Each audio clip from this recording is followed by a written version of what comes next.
Oke, kita masuk ke integral tentu ya. Dongeng dulu. Oh ya, bukan dongeng. Bahasannya yang harus dibahas. Ini udahlah baca sendiri gitu ya. Nah, pada bab ini akan dibahas nanti dimulai dengan pengantar menghitung luas daerah di antara dua grafik atau di bawah satu grafik gitu. Kemudian baru masuk ke integral tentunya. Integral tentu tuh integral yang pakai batas. Nah, di integral tentu nanti kalian di SMA udah pernah ngitung. Misalkan gini kan, X dx itu sama dengan setengah X kuadrat. Masukkan batasnya di 2 dikurangi batasnya di 1 gitu ya. Dari mana itu rumusnya gitu? Kan ini anti turunan ke sini. Kok bisa dimasukin batasnya? Nah, itu akan kita lihat dari mananya di konsep integral tentu. Khususnya ini, teorema ini. Oke, ini nantilah. Sekarang masuk aja. Kalau di matematik, dulu ada matematik B untuk farmasi dan biologi, banyak problem nyatanya gitu. Contohnya ini nih. Mereka teoritisnya nggak terlalu jauh, tapi problem nyatanya banyak. Oke. Sebelum masuk integral kita lihat dulu atau kita sepakati gitu ya, harus disepakati karena di semua buku kesepakatannya sama tentang notasi sigma ini. Nah, penulisan notasi sigma indeksnya boleh huruf lain, I boleh asal semua diganti I ya I gitu ya. Nah, K sama dengan 1 ini dibacanya sampai N dari AK. Maksudnya adalah K-nya masukkan 1, ini jadi A1. K-nya masukkan 2, ini jadi A2 gitu. K-nya jalan terus. Sampai K-nya sama dengan N, ini jadi AN, dijumlahkan semuanya. Jadi untuk menyingkat penulisan ini, dipakai notasi ini. Gampang lah ya. Coba gampang teh. Ini berapa? 2 1. Alah, nggak jalan bolpennya. 1. Kata siapa 1? Kata mahasiswa. Dan kata saya juga. Salah. 2 ya. Dari mana 2? Lihat ini. Sigma K sama dengan 1 sampai N. N-nya berhingga ya. 1. Di sini AK-nya berapa? AK-nya 1 ya. Jadi A1 berapa? Waktu K-nya 1. 1. Waktu K-nya 2? A2? Hah? 1 juga. K-nya 3? K-nya N?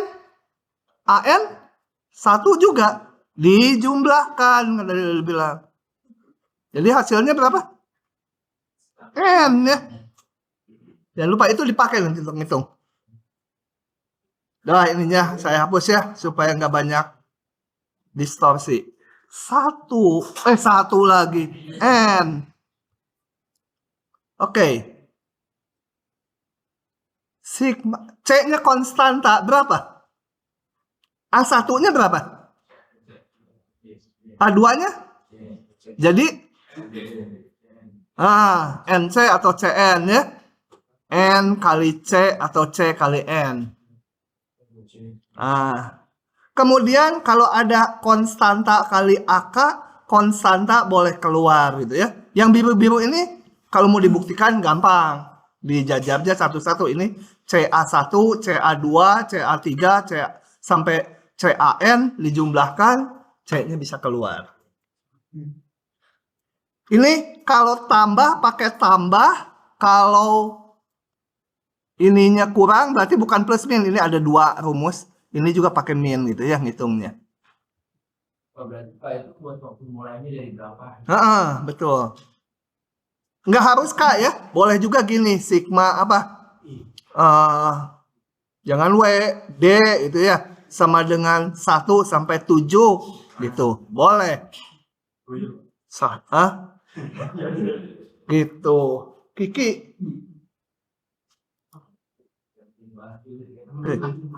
Nah, dari notasi-notasi itu tadi kalau ada sigma dari K, jadi ini K-nya 1, ya ini 1. K-nya 2, ya ini 2, kan sesuai K.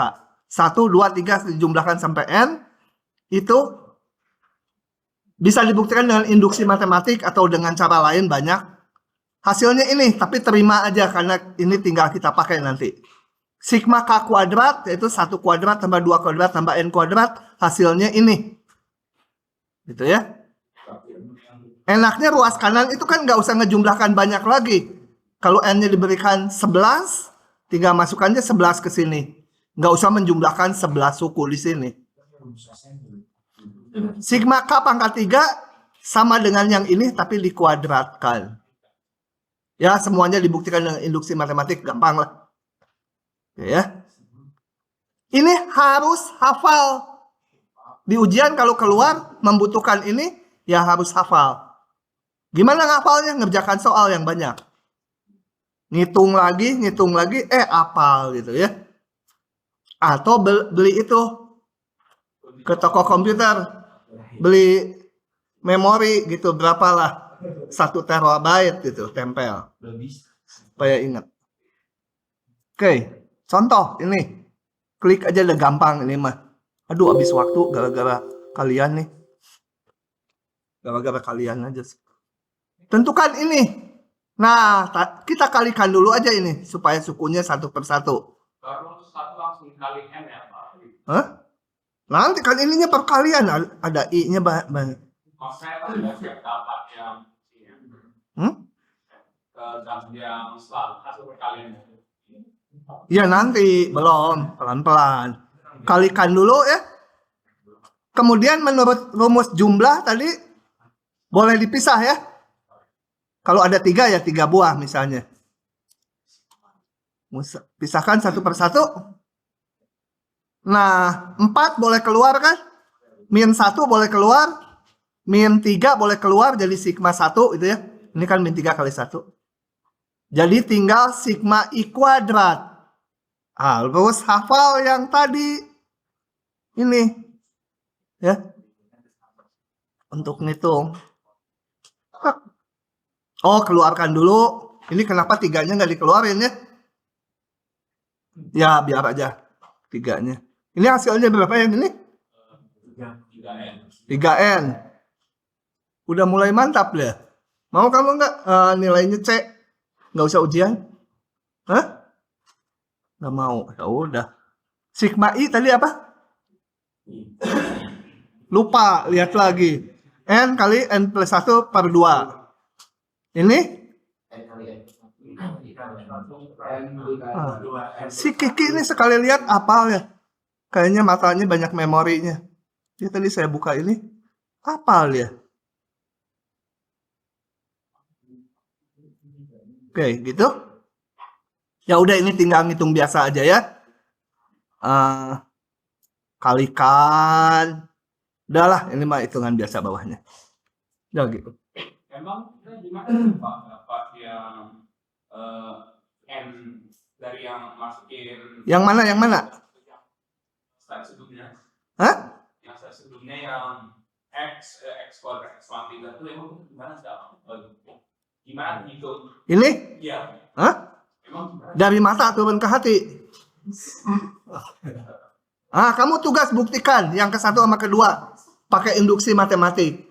Ya, buktikan nanti posting di grup. Kalau nggak tahu induksi matematik, cari di Google aja induksi matematik. Buktikan.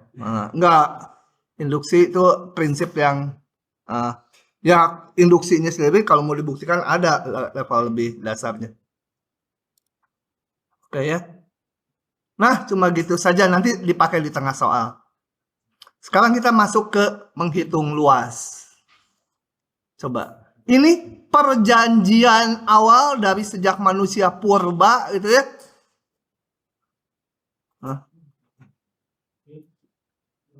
Dari sejak sebelum Masehi. Sebelum Archimedes itu 2200 tahun sebelum Masehi.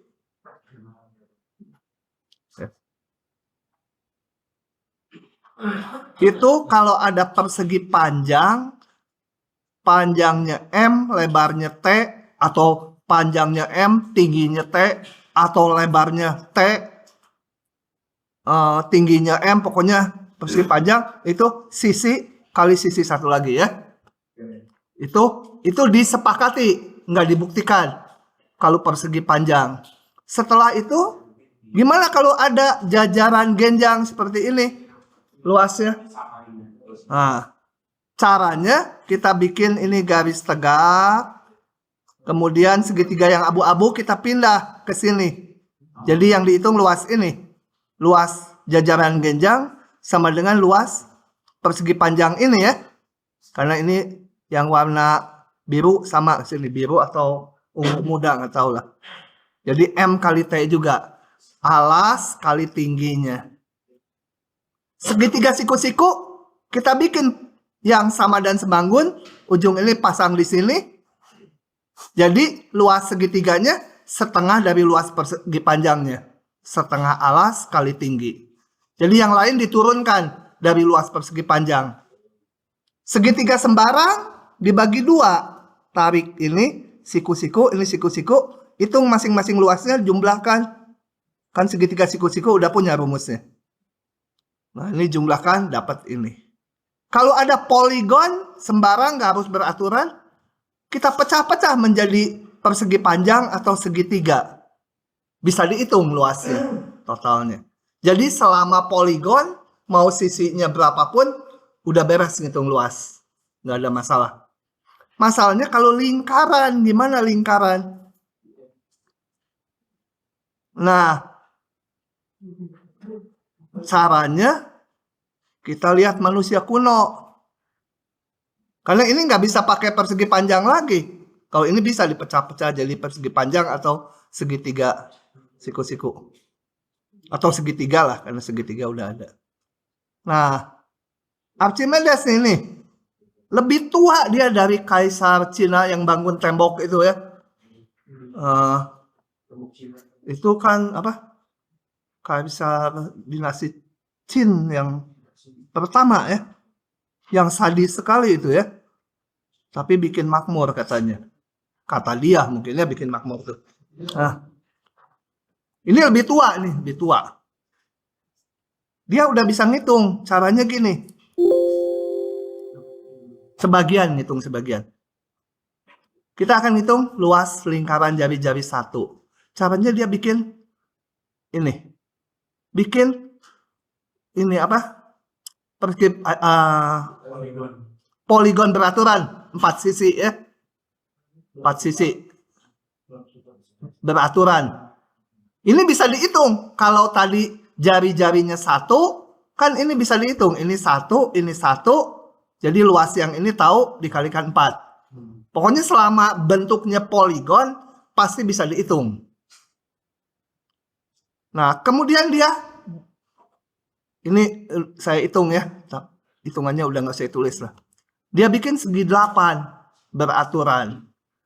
Bisa dihitung pasti ya, karena panjangnya ini 1, yang ini 1, pokoknya bisa dihitung lah. Nah, dihitung luasnya, luasnya sekian. Dia bikin segi 16. Kan zaman sebelum Masehi itu mungkin banyak nganggur ya, gini aja bikin gitu ya di tanah. Nggak usah kuliah kayak gini. 16, dapat segini. Bikin lagi segi 32. Kelihatannya udah berimpit, padahal belum ya. Berapapun N-nya nggak akan berimpit. Luasnya segini. 256 di sini sampai nggak kelihatan gambarnya. Segi 256. Dapat. Selesai? Enggak, Archimedes mah rajin. 1024 sisi dia hitung satu-satu. Bener nggak ya? Tanya dulu di WA dulu. Dapat luas segini. Terus hasilnya pi ya. Hah? Enggak, pi itu apa? Selanjutnya, nah dia udah hanya aproksimasi aja. Makin banyak N-nya, makin mendekati luas lingkaran. Nah, tapi kita lihat luas poligonnya, berapapun N-nya. Jadi kalau P4 ya 4 sisi, P8, 8 sisi, P16, 16 sisi itu, berapapun N-nya pasti lebih kecil dari luas lingkaran ya. Oke. Nah, luas poligon ini bisa kita hitung secara teratur. Nanti kamu hitung ya luas poligonnya. Itu sama dengan apa? Sebentar, luas poligonnya mana ya?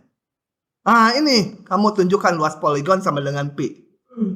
Buktikan. Jadi harus merumuskan dulu luas poligonnya. Kemudian setelah itu saya mau limitkan ini.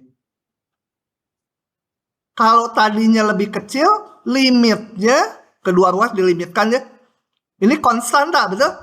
Luas lingkaran ya segitu-gitu aja, nggak bisa diubah. Kalau poligon makin banyak N-nya, ya berubah-ubah tergantung N.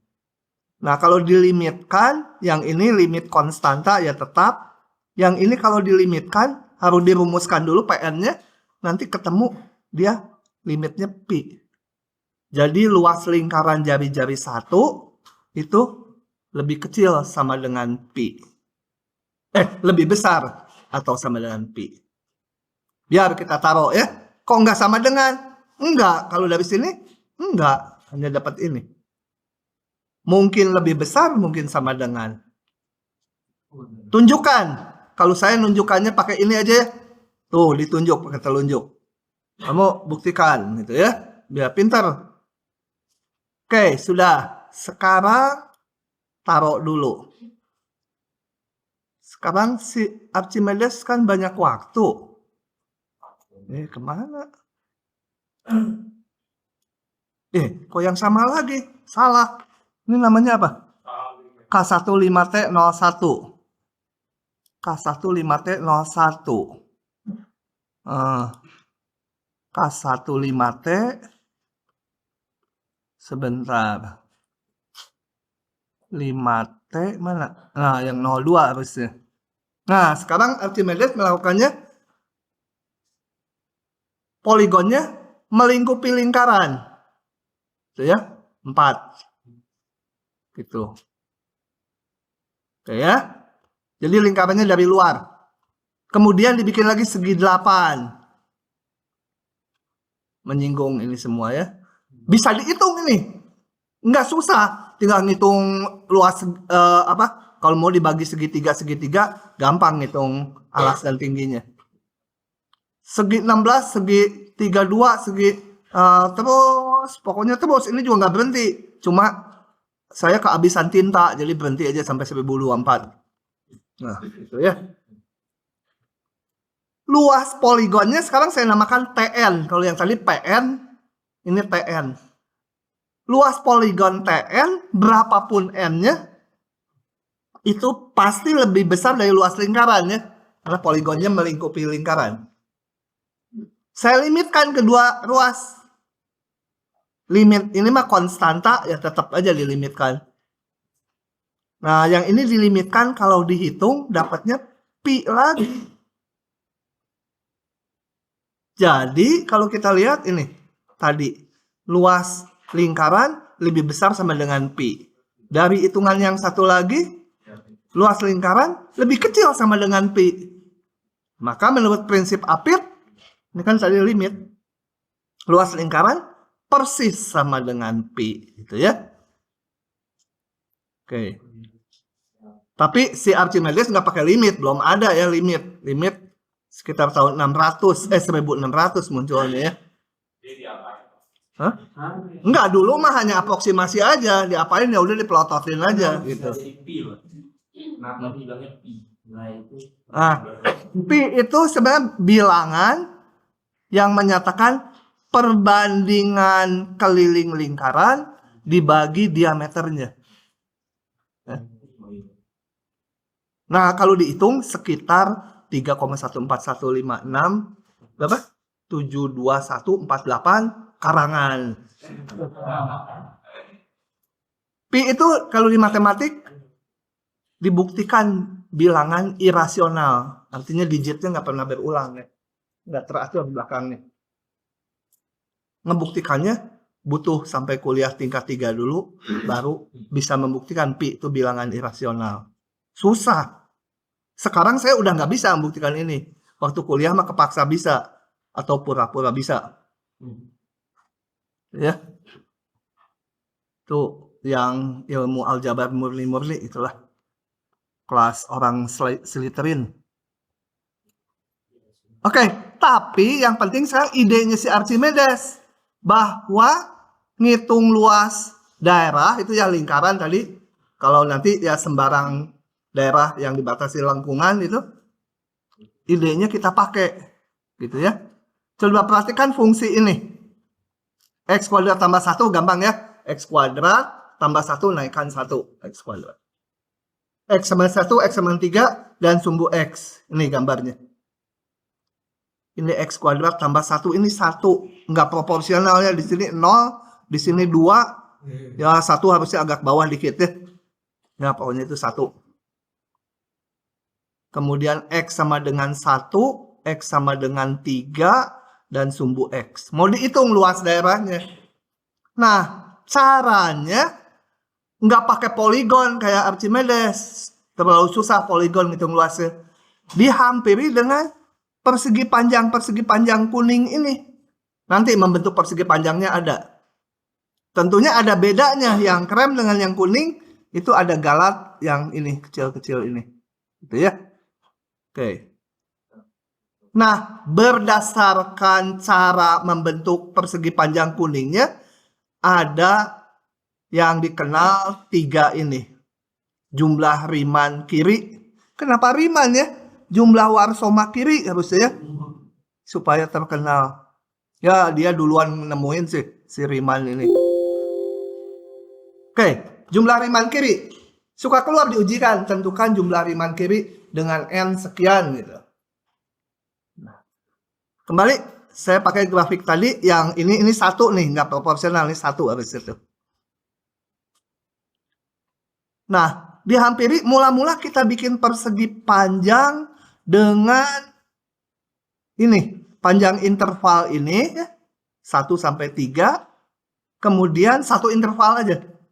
1 sampai 3. Kemudian dibuat persegi panjang dengan tingginya ditentukan ujung kirinya.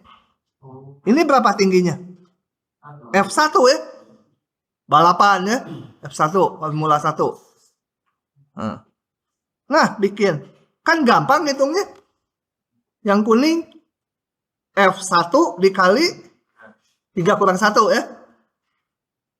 Tapi lihat galatnya segini. Galat itu penyimpangannya dari yang asli. Sekarang dibikin 2 intervalnya. 1, 2 dan 2, 3 dipecah 2 bagian. Yang 1, 2 tingginya ditentukan ujung kirinya juga. Yang 2, 3 ditentukan ujung kirinya juga. Jadi gitu, betul? Ini, yang 1 pakai ujung kirinya. Yang kedua tingginya juga ditentukan ujung kiri. Jadi nilainya berapa? F1 kali 2 kurang 1 ya. Ditambah F2 kali 3 kurang 2 gitu. Nggak usah ditulis ya. Gambarnya proporsional ya. Hah? Kalau dimasukin F1 dia turun 5. Ya nggak apa-apa, nggak proporsional. Pokoknya hitungan angkanya yang harus betul. Nah, masih ada galatnya. Yang putih ini. Tapi galatnya udah mengecil dibanding yang tadi kan. Sekarang jadi dasarnya persegi panjang aja, nggak kayak Archimedes pakai poligon. Ya, persegi panjang terus dibagi 4 bagian. Nah, 4 ini intervalnya dibagi 4. Kemudian setiap sub interval ujung kirinya bikin persegi panjang. Ujung kirinya bikin persegi panjang dan seterusnya. Jadi ini kalau dihitung berapa? F1 kali ini langsunglah panjangnya berapa ini? Hah? Berapa ini panjangnya? 0,5. Untung. Enggak. Oke. Jadi F1 kali ini lebarnya setengah ya. Karena ini 1 sampai 2 tuh lebarnya 2, ini setengah. Kemudian F berapa? F setengah kali setengah juga ya. Kemudian F2 kali setengah juga. Kemudian F berapa ini? F2 setengah kali setengah. Nah, kalau dihitung segini. Nah, prinsipnya aja udah hitungannya nanti sebentar lagi. Dia bikin pakai 8, pakai 16. Makin banyak N-nya dibagi ininya, makin bagus ya. Ampirannya, galatnya makin kecil ya. Gitu. Tapi N berapapun nggak akan sama dengan luas di bawah kurva kan? Kecuali N-nya tak hingga. Makanya pakai limit. Nanti harus dirumuskan persegi panjangnya secara teratur supaya bisa dilimitkan. Oke, itu jumlah Riemann kiri. Pause. Ini tutup dulu lah. Sekarang ada yang jumlah Riemann kanan. Nanti aja ini mah idenya dulu, hitungannya nanti. Dia bikinnya satu pakai persegi panjangnya kanan gitu ya. Jadi kita bikin dari sini persegi panjang satu interval. Tek, gitu. Kelebihan ya. Kelebihan segini dibanding luas yang seharusnya. Kemudian dua subinterval 1, 2 dan 2, 3 masing-masing pakai ujung kanannya. Persegi panjangnya ujung kanannya. Dibagi 4 masing-masing pakai ujung kanannya. Yang interval kedua ujung kanannya, ketiga ujung kanannya, dan seterusnya. Tuh, ini sama. Kalau N-nya banyak, makin mengaproksimasi luas di bawah kurva. Akan sama enggak ya? Kalau N-nya menuju tak hingga, kerasannya sama. Nanti kita hitung dengan persis. Kalau gambar kan bisa dibohongin gitu ya. Lihat aja di ini medsos. Ada yang mau kenalan cewek cantik gitu. Ketemu darat. Ketemu darat ternyata banci. Gitu ya. Ini sama gambar bisa aja saya bohongin kalian gitu. N-nya digedein, bikin itu. Waktu dilihat sama mikroskop elektron, banyak ini gitu ya. Apa bintil-bintilnya ini. Tapi itu. Kemudian ada satu lagi, jumlah Riemann tengah ya. Center Riemann sum. Jadi kalau satu interval aja kita tingginya ditentukan tengahnya ini. Tengah-tengah intervalnya. Nah, ini tingginya. Dibagi dua subinterval, 1, 2 dan 2, 3.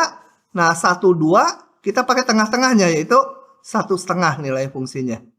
Di 1,5 ini tengah-tengahnya 3 kurangi 2, 3 tambah 2, 5, 2,5 gitu ya. Pokoknya penentu tingginya itu tengah-tengah subintervalnya. Sama ini juga makin bagus. Mana yang paling bagus? Ternyata dari 3 itu hasilnya kalau udah N-nya menuju tak hingga sama aja. Kita akan lihat hitungannya. Itu yang harus kalian kuasai. Kalau ini hanya idenya udahlah. Nggak usah dihitungkan. Catat juga nggak apa-apa. Jadi secara geometri terlihat hampiran jumlah Riemann, hampiran terhadap luas di bawah kurva akan semakin baik bila persegi panjangnya kurus-kurus gitu ya. Pantesan cewek-cewek pengennya kurus-kurus gitu ya. Kalau bisa tinggi sekali gitu sampai sana, tapi kurus gitu ya. Gitu nggak ya? Oke. Nah, sekarang kita akan benar-benar ngitung yang tadi. Menghitung jumlah Riemann kiri. Diambil contohnya ini. Kembali ini nggak proporsional. Kenapa ya nggak proporsional satunya? Ini kan 0, ini 2. Masa satunya agak condong dekat 2? Atau mata saya salah ya? Kalau dari jauh mah sama tuh. Oke. Garis X sama 1, garis X sama dengan 3, dan sumbu X. Oke. Nah, kita akan melihatnya enggak persegi panjangnya 1, kemudian 2, kemudian 4 lama. lihat persegi panjangnya sebanyak N. Jadi ininya dibagi N bagian. Oh ya, sebentar. Misalkan luas yang krem ini L. Tentunya L konstanta ya. Luas di situ L konstanta. Dihampiri dengan metode jumlah Riemann kiri. Nah, kita bagi-bagi interval 1,3 ini atas N bagian. Ya. Nah, nulisnya gini, namanya partisi. Pakai P-nya kayak gini nih. Pasti ini perempuan. Karena bentuknya cantik gitu ya. Kalau P bisa juga pria, tapi masa pria cantik gitu ya. Oh ya, ada juga yang banci itu pria cantik gitu ya. Apalagi di Thailand gitu ya. Ketipu kita. Aduh. Ujung kirinya kita namakan X0. Kemudian sebelahnya X1, X2, X3. Standar ya. Jangan X1 mulainya X0. Udah standar. Yang terakhir XN. Maka lebarnya berapa? Lebar subintervalnya. XN min X0 dibagi N ya. Atau 3 kurangi 1 bagi N. Nah, saya pakai. Lebarnya, ini sama lebar ngebaginya. Kalau nanti di konsep integral, boleh nggak sama lebar. Tapi kalau kita ngitung, biasanya ya buat aja sama lebar gitu ya. Ngapain susah-susah.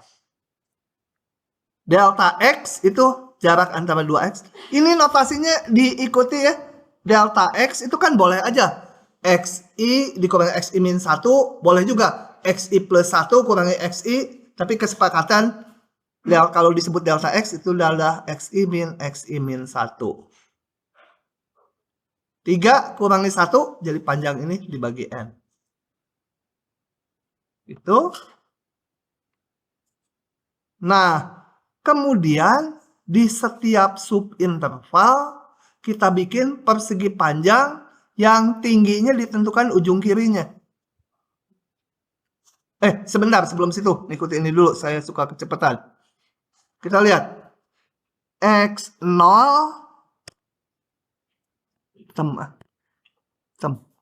X0 kan sama dengan 1. X1 kan sama dengan 1 ditambah delta X, betul? Ini lebarnya delta X nih. Loh. X2 sama dengan 1 ditambah 2 kali delta X, betul? Gedein supaya kelihatan X0, X1, X2, ini lebarnya sama delta X. Delta X. X yang ke I 1 ditambah I kali delta X. Delta X-nya tadi 2 per N. Delta X-nya tadi panjang ini dibagi N. 2, 3 kurangi 1, 2 per N. Jadi I kali 2 per N. Gitu ya. Jadi di sini X yang ke-8 sama dengan 1 ditambah 8 kali 2 per N. Ya. So, X yang ke I adalah ini. Karena kita harus ngitung luas persegi panjang nantinya. Jadi harus tahu kok X-nya berapa sih gitu nilai-nilainya. Oke, ini saya hapus ya. Ini tadi menjelaskan di rekaman yang saya ada. Nah, kemudian perhatikan subinterval ke I. Ini ketentuannya gini. X0, X1 ini dinamakan yang ini nih subinterval ke 1 ya, bukan ke 0. Yang X1, X2 subinterval ke 2 gitu ya. Nah, jadi kalau subinterval ke I dibatasi oleh apa? Enggak, masa cuma satu huruf interval. X berapa sampai X berapa? Enggak. XI sampai XI 1. XI sampai XI min 1 masa mundur? Ini 1 sampai 1. Nah, ke-1 X0 X1. Ke-2 X1 X2. Yang ke-I apa ini? Yang ke-I. Hah? Apa? I berapa? Min 1 ini XI gitu ya. Disepakati itu notasinya ya. Nah, oke. Ke-I itu ini. Yang paling kiri itu ke-1 gitu ya namanya. Oke. Ini yang ke-I, XI min 1 sampai XI kecil. Kelihatan nggak? Ah, kelihatan dari sini. Kita bikin persegi panjang. Ditentukan ujung kirinya. Nih, persegi panjang, tingginya ditentukan ujung kiri. Kanannya ya beda itu ya, karena ini melengkung. Persegi panjang ini kita hitung luasnya. Yaitu nilai fungsi di XI min 1 kali ini fxi min 1 kali lebarnya tadi delta x. Kelihatan nggak ini saya perbesar? Supaya kelihatan tuh. Ya. Subinterval ke I adalah xi min 1 sampai xi. Bikin persegi panjang berdasarkan ujung kirinya. Oke. Hitung luasnya. Ya nilai fungsi di titik ini kali delta X lebarnya. Kemudian, oh ya udah, luas persegi panjangnya saya namakan delta SN. Salah, delta SI. Karena subinterval ke I. Ya, subinterval ke I, luasnya, persegi panjangnya, nilai fungsi di sini kali delta X. Nah, kita lakukan di setiap bagian. Di setiap subinterval. Yang ke-1 apa? F X subinterval yang ke-1 kali delta X. Betul? Yang kedua, F X1 ujung kirinya kali delta X itu. Persegi panjangnya. Terus jumlahkan sebanyak N buah. Kita akan hitung sekarang berapa hasil luas persegi panjangnya. Kabur dia karena udah terlalu pusing. Oh enggak, gampang sekali. Ya, biarin aja. Oke. Interval ke-1 fx0 kali delta x. Kemudian fx1 kali delta x. fx2 kali delta x. Yang terakhir apa? Fxn min 1 ya. Xn min 1. N min 1-nya indeks. Fxn min 1 kali delta x. Nah ini. Dinamakan Sn ya. Oh ya, kalau satu bagian pakai delta. Kalau seluruhnya nggak pakai delta. Jadi ini N juga nggak apa-apa. Kalau ada delta tuh hanya satu bagian aja. Kalau seluruhnya kita sebut Sn. Kita mau hitung nilainya berapa karena fungsinya udah diberikan. Batasnya diberikan. Tadi delta X-nya bisa dihitung. XI-nya bisa dihitung. Oke. Pakai notasi sigma. Jadi itu. Gimana membentuk itu? Membentuk ini sebenarnya sigma itu bisa dari berapa aja. Saya mau dari 6 gitu ya. Ininya menjadi F X. Apa ini di sini indeksnya? I min 6 ya supaya 0 kan. Kali delta X. 6 ada sebanyak N buah. Jadi ininya berapa? Terakhirnya. N tambah 6 atau N tambah 6 kurang 1? N tambah 6 ya. Gitu ya. Pokoknya ini harus sebanyak ini. N buah. Jadi mau bentuk sigmanya I dari min 1 sampai N min 1 kali ya. Ininya tinggal dicocokkan. Ini min 1 nih. Min 1. X apa? Supaya jadi yang pertama fx0. Ininya I-nya dari min 1. Jadi harus I tambah 1 ya. Supaya yang pertama 0. Nah, saya pakai I-nya dari 1 aja. Gitu ya. Jadi sigma tuh nulisnya nggak tunggal. Saya tulis dari 1, jadi ini harus 0, jadi ini harus I min 1. Oke. Kemudian X I min 1-nya saya akan pakai. Ya, di halaman sebelumnya ada kan?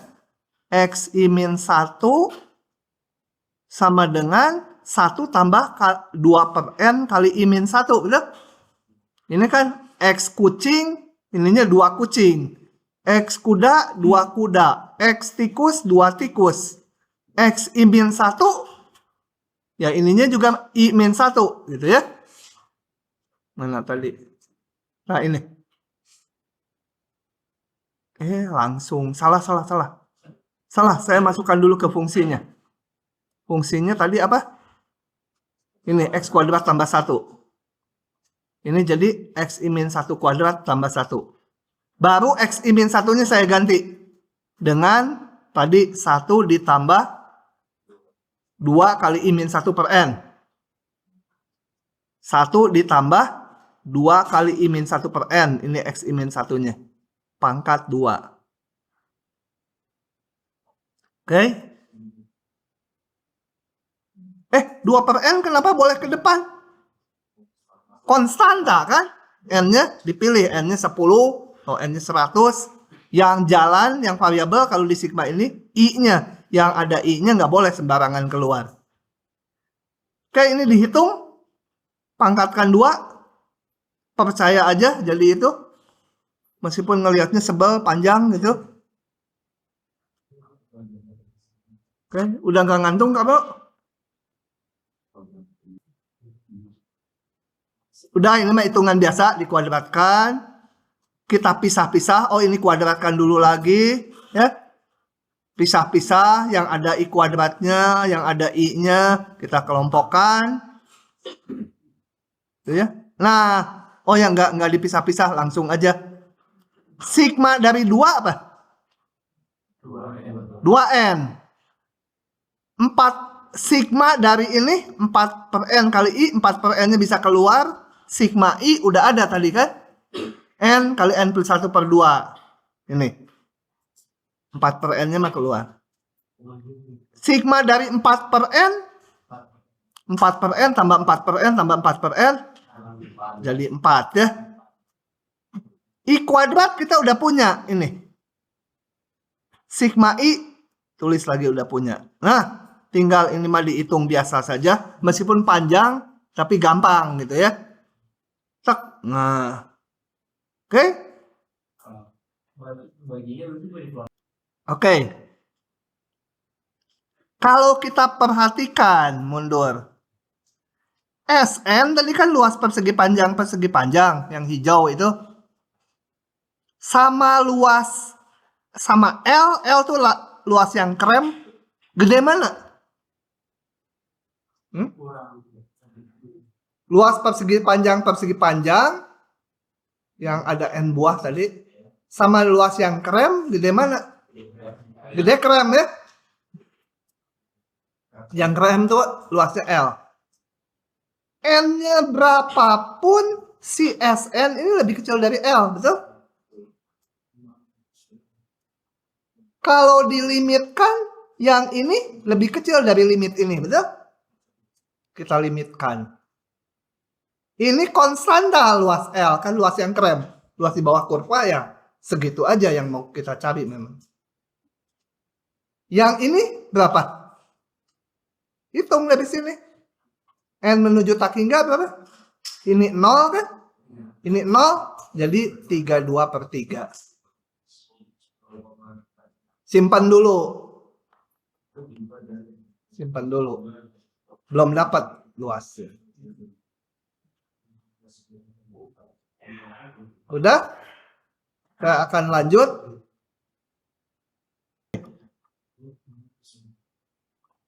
Nah, lanjut lagi.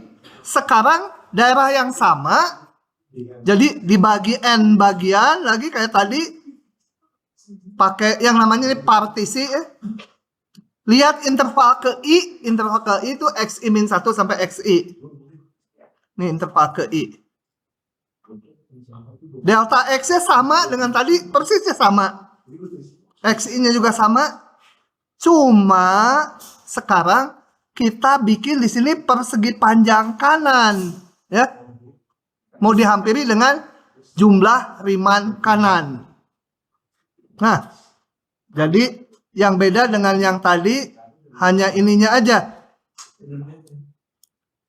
Nggak mau gerak. Kenapa nggak mau geser? Udah diambil tangannya, tapi nggak mau geser. Ya udah pakai ini. Jadi persegi panjangnya pakai tingginya ujung kanannya. Bedanya cuma itu aja. Ya. Oke. Kita hitung lagi. Sekarang ini kita namakan delta Tn, tadi S ya, sekarang T. Yaitu nilai fungsi di ujung kanan, yaitu fxi. Kalau tadi fxi-1, ini fxi. Kali delta X. Jadi yang paling kiri interval ke-1, subinterval ke-1, luas persegi panjangnya berapa? Kayak giniannya. Fx1 ya. Fx1 kali delta X. Yang kedua, Fx2 kali delta X. Oke, jadi persegi panjangnya ada N buah, kita hitung. Oh ya, yang paling kanan berapa? Fxn ya, atau F3 kali delta X. Jadi sama dengan yang tadi, cuma indeksnya ini naik 1 semua. Tadi X0, X1, X2, sampai Xn-1, sampai Xn. Jadi saya cepet aja. Ini, gini kan, masukkan ke fungsi X kuadrat tambah 1, Xi-nya ganti dengan 1 tambah 2I per N. Hitung, ketemunya ini. Sama ya? Hah? Tadi apa ya? Hah? Masa? Oh, ininya sama ya? Ininya min 8 per N. Kalau sekarang pakai ujung kanannya, ketemunya plus. Oke. Berapapun N-nya, luas persegi panjang ini melebihi yang krem ya, melebihi L. Berapapun N-nya, si Tn ini luas persegi panjang lebih besar dari L. L itu luas yang krem tadi. Limitkan. Ketemu dah. Limitnya ini 32/3. Tadi kita ketemu L katanya apa? Lebih besar dari 32/3. Sekarang lebih kecil sama dengan 32/3. Nih, pakai yang persegi panjang kiri, dapat ini tadi kesimpulannya. Ini left Riemann sum ya. Aduh, R-nya banyak, susah lah. Dari yang jumlah Riemann kanan, dapatnya ini. Kembali, kan ini limit prosesnya. Berapa L-nya? Pakai prinsip Apit. L di antara ini. Ya pasti L-nya persis. Jadi kalau dilimitkan, luas persegi panjang tadi akan persis sama dengan luas yang krem. Udah bukan aproksimasi lagi, benar-benar. Dan itu nanti dasar dari integral tentu. Ya. Jadi bukan aproksimasi. Selama pakai Sn atau Tn persegi panjang, N-nya berapapun, nggak sama dengan luas yang krem. Tapi kalau dilimitkan N-nya mendekati tak hingga, jadi sama. Jadi lain kali ngitung luas yang krem ini cukup pakai ini aja atau pakai ini aja, salah satu aja. Nanti akan sama aja. Ya. Kalau pakai persegi panjang tengah sama enggak? Hah? Tahu. Karena ini kan ujung kiri yang paling pendek. Ujung kanan yang paling tinggi. Kalau persegi panjang tengah pasti di antaranya. Nilainya pasti ya di antara ini juga. Di antara yang paling kecil sama yang paling gede. Berarti 32/3 juga. Jadi mau pakai jumlah riman kiri, jumlah riman kanan, jumlah riman tengah. Kalau N-nya menuju Tatingga, persis sama dengan luas di bawah kurva. Bukan aproksimasi lagi kalau N-nya udah menuju Tatingga. Nah, ini udah ceritanya yang barusan saya omong. Udah, lewat. Nah, sekarang kita akan muncul ke konsep namanya jumlah riman. Jumlah riman tuh ceritanya gini.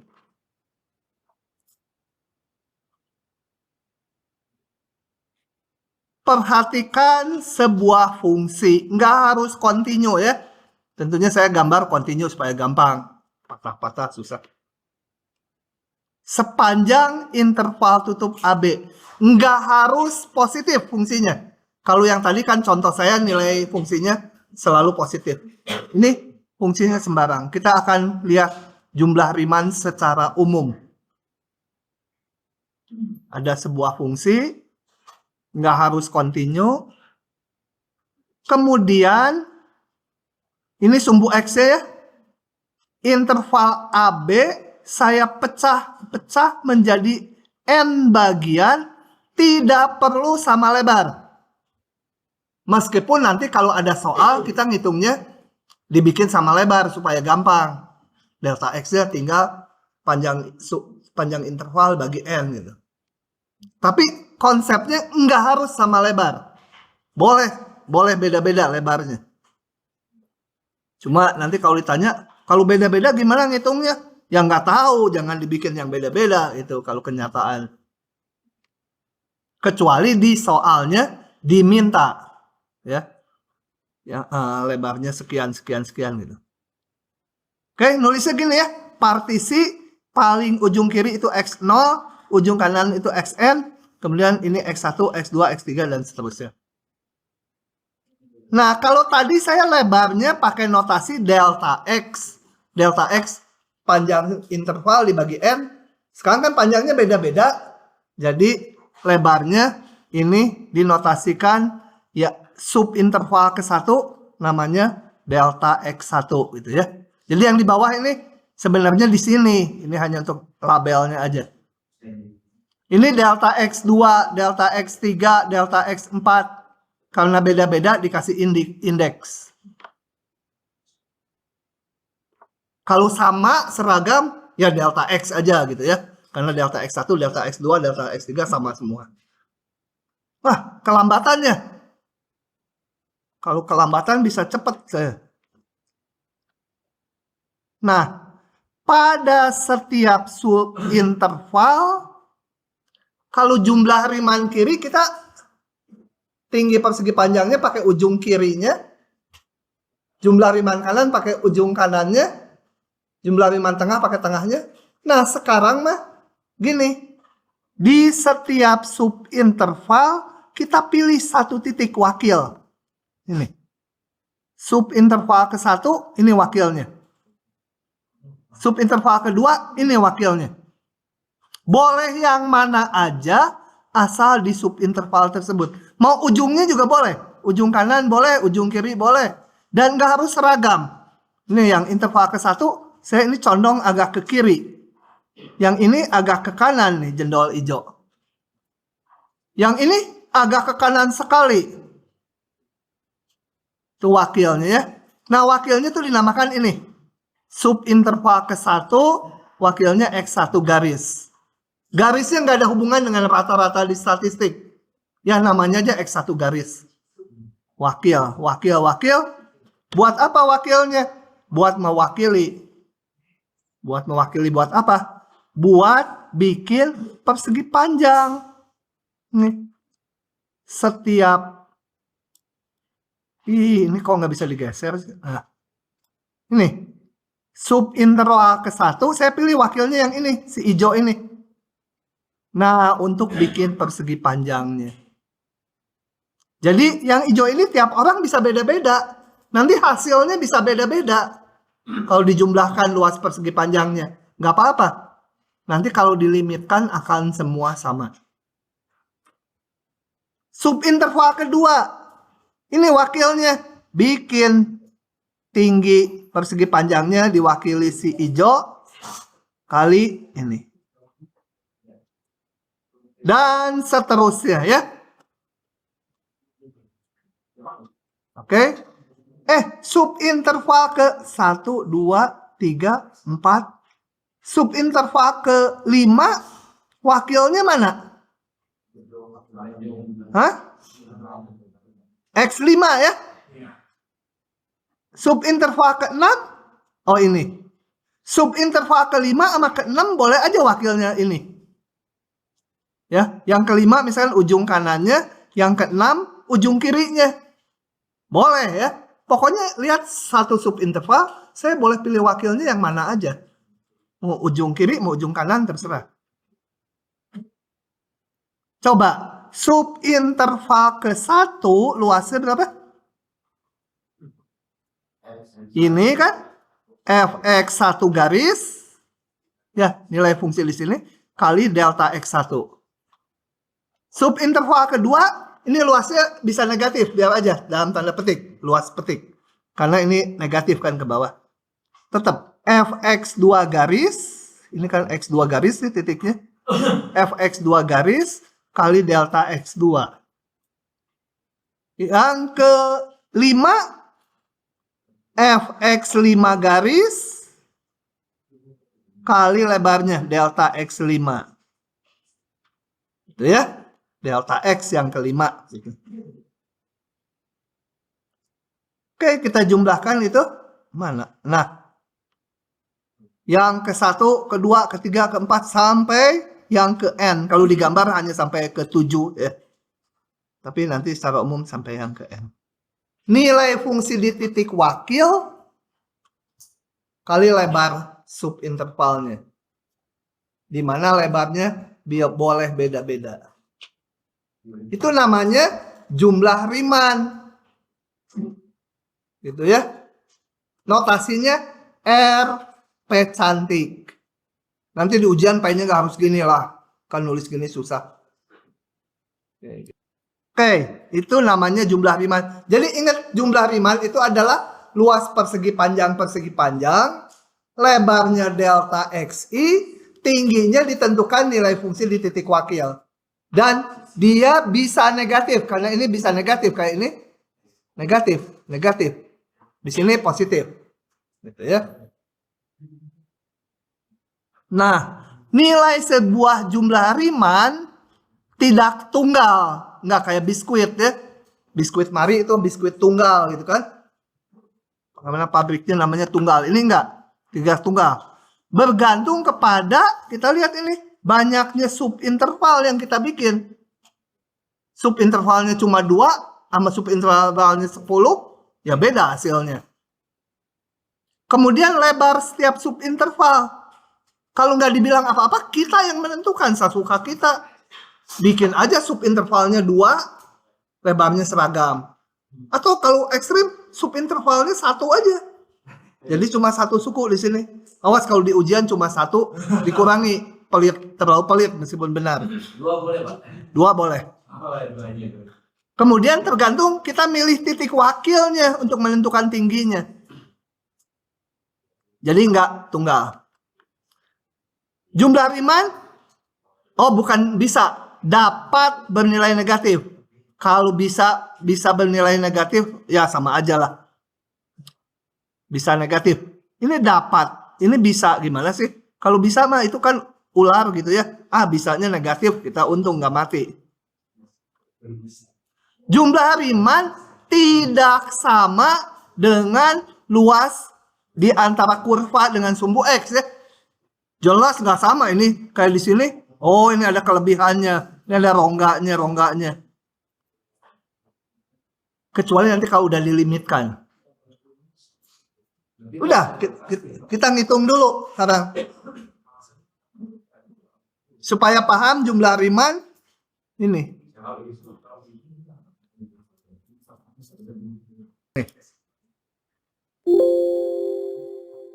Kalau nggak dikasih syarat apa-apa, itu kan tadi butuh N-nya berapa, lebar subintervalnya berapa. Kalau nggak dibilang apa-apa, semau kita. Jadi tentukan suatu, namanya ya suatu, jadi bisa beda-beda tiap orang jumlah Riemann dari ini. Nah, kita harus, tapi tahapannya harus tahu. Ini harus dipartisi. Mau jadi berapa bagian? Terserah, nggak dibilang di soal. Saya bikin ini berapa ya? Enggak, 2 bagian aja. 1 sampai 4 itu 1 subinterval. 4 sampai 5 1 subinterval. Saya bikin 2 aja N-nya. 1 sampai 4 ditulisnya sini 1, 4, 5. Lebarnya beda, yang ini lebarnya 3 kan ya? Yang ini lebarnya 1. Delta X ya. Delta X 1, 3. Delta X 2, 1. Kemudian, oh ini, udah. Pilih wakil tahapannya. Subinterval 1 sampai 4, ini saya pilih wakilnya X1 garisnya 3. Sasukanya ya. Sasukanya di sini mau pilih 2, pilih 2,55 boleh, tapi nanti susah ngitung ininya. Nah, pokoknya pilih 1 titik, namanya titik wakil. Di interval kedua, pilih 1 titik, titik wakil. Saya pilih ujung kirinya. Oke. Wakil. Nah, tinggal hitung jumlah Riemann adalah nilai fungsi di sini kali lebarnya. Tambah nilai fungsi di sini kali lebarnya. Nah, gitu. Ya, tinggal dihitung. Tuh jumlah Riemann. Tiap orang itu beda-beda. Pak, kalau saya hitung ini kan yang dari interval X0 sampai X1 kan segitu kan, bentuknya berarti. Kalau yang dia 1 sampai 10 sampai itu bentuknya berarti bisa macam-macam Pak. Boleh melebihi. Tapi selalu kotak. Iya, tapi boleh lebih, boleh di bawahnya. Boleh. Boleh. Ini boleh saya wakilnya ujung kanannya gitu. Sehingga kelebihan gitu. Boleh. Boleh.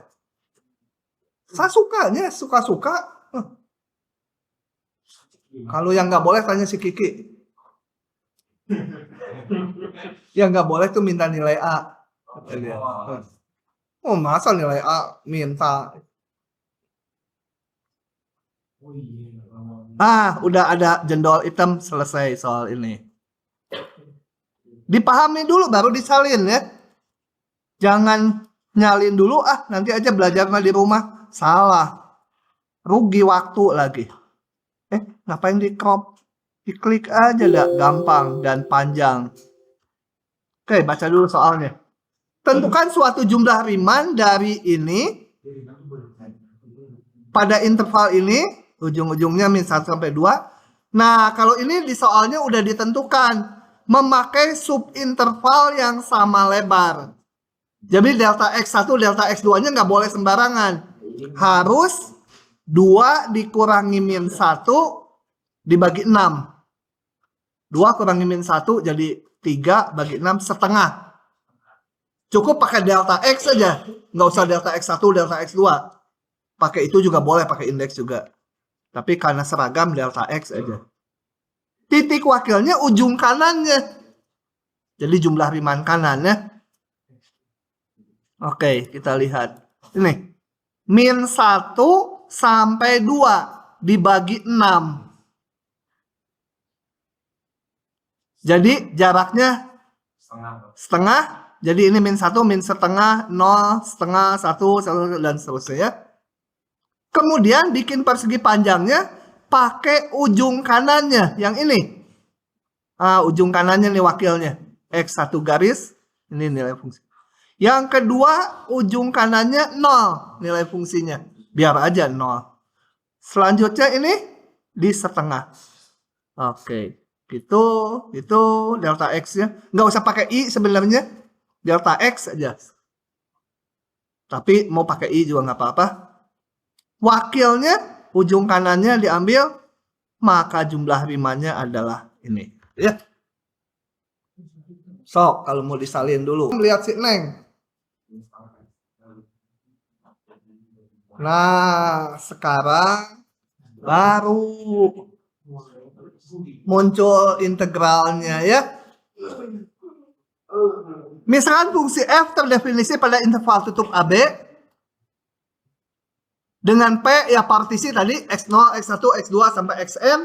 Boleh sama lebar, boleh beda-beda. Tentunya kalau kita ngerjakannya kita bikin sama lebar, kecuali di soalnya diharuskan lain. Kemudian ada notasi ini norm P. Ya mutlak P. Apa itu? Partisi itu kan X0, X1, X2, X3. Masa dimutlakan?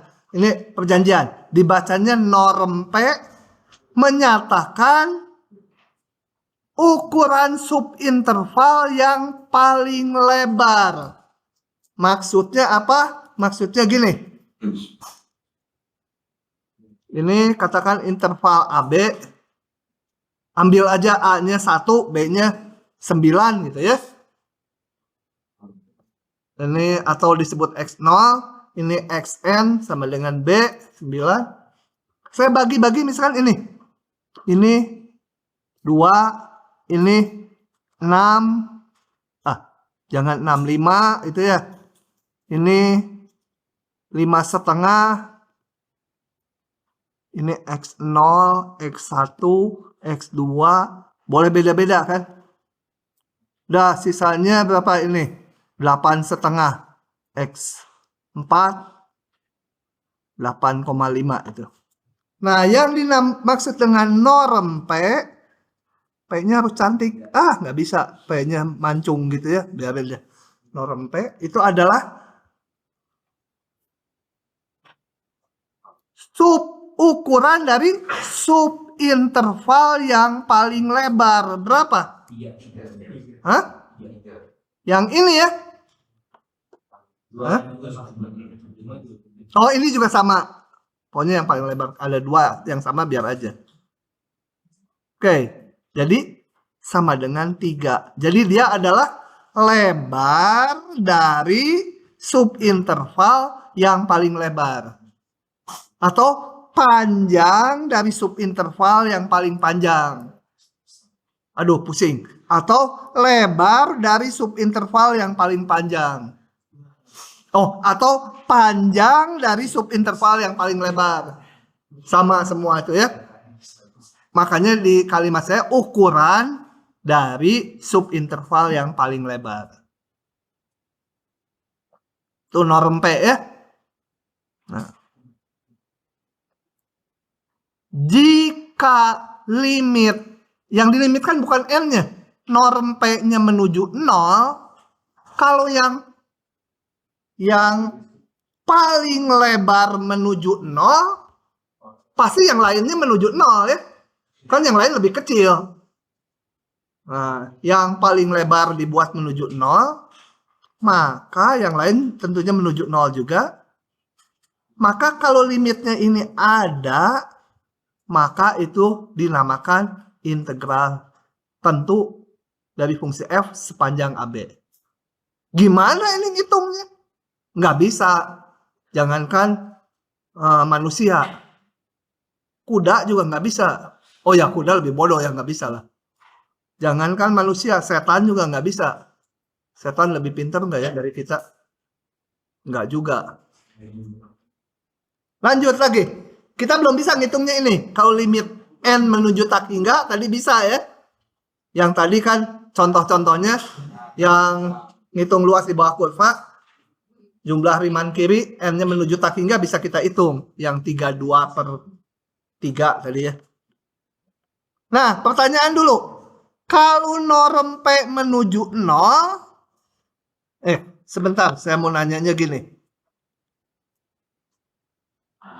Kalau norm P-nya menuju 0, pakai panah aja. Maka N-nya akan menuju tak hingga. Betul nggak? Hah? Mikir dulu ah. Tuh. Hah? Iya, benar. Hah? Sebenarnya bagian bikin wifi kecil menuju nol. Kalau salah kamu bayar ya 50.000. Kalau benar kamu dibayar 500.000. Oh. 1:10. Hasil sih. Gak mau. Hah? Gak mau. Coba kita lihat.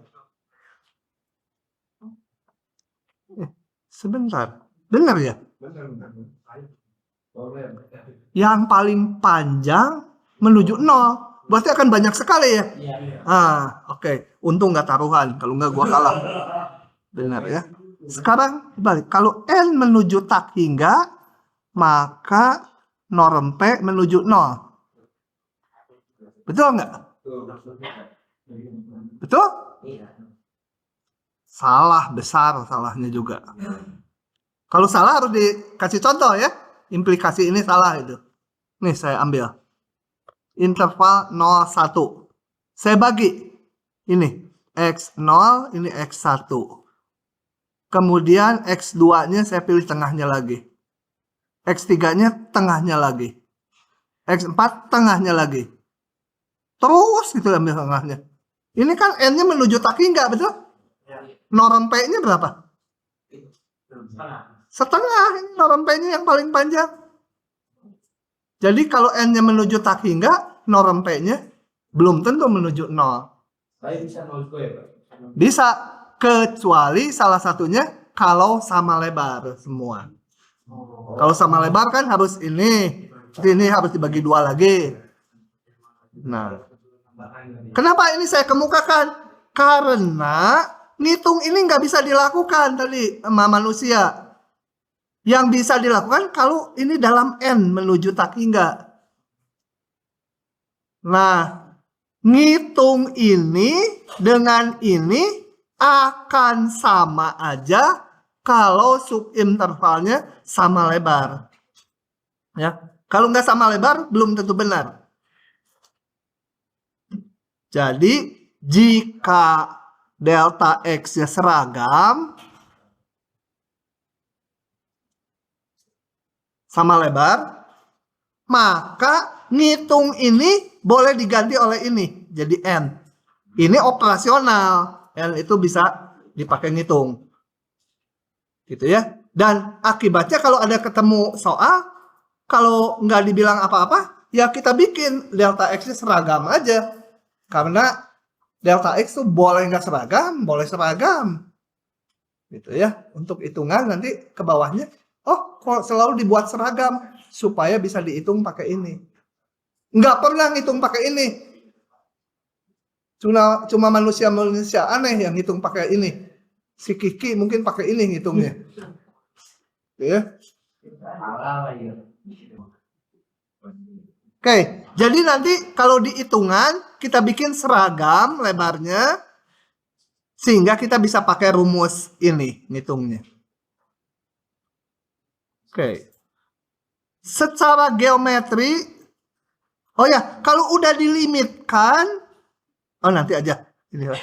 Secara geometri, integral tentu ini yang limit tadi norm P menuju 0 dari jumlah Riemann gitu ya. Nanti ini limit P menuju 0 dari ini jumlah Riemann, ini juga jumlah Riemann. Itu merupakan luas daerah di atas sumbu X dikurangi yang di bawah sumbu X. Itu udah kita lakukan waktu menghitung tadi ya. Tapi yang tadi positif aja yang 32/3. Kalau ini, ingat kalau ini kan udah dilimitkan. Bukan jumlah Riemann lagi. Kemudian tidak semua fungsi bisa diintegralkan. Kenapa? Karena integral itu kan limit. Limit tuh bisa ada, bisa enggak. Nah, contohnya kalau terjadi seperti ini fungsinya, nanti limitnya enggak ada. Jadi integralnya enggak ada. Nah, ini syaratnya yang selalu ada. Bila F-nya terbatas, apa itu terbatas? Terbatas itu maksudnya gini. Misal Fx sama dengan X kuadrat. Kita lihat Fx selalu lebih kecil dari sebuah bilangan enggak? Bener nggak kalau Fx X kuadrat saya tulis lebih kecil dari 1 miliar? Salah, masih ada yang lebih gede kan? Nah, ini nggak terbatas. Kalau GX, sin X, nah ini terbatas kan? Iya, nggak bisa. Karena sebenarnya dilihatnya mutlaknya aja ya. Mutlaknya itu selalu kecil dari 1. Boleh juga dibilang kecil dari 3. Pokoknya ada batas, ada bilangan yang membatasi dia. Ya, nggak harus yang paling maksimumnya. Ini batas tuh. Nah, kalau fungsinya terbatas dan kontinu pada interval tutup AB, kecuali masih boleh nggak kontinu asal titik diskontinunya berhingga. Gitu ya. Ada 10 titik diskontinunya boleh. Maka integral ini pasti ada. Kenapa? Jangan tanya harus membuktikan ini nanti kalau ditanya kenapa. Ya. Udah itu nggak terlalu penting juga buat kalian.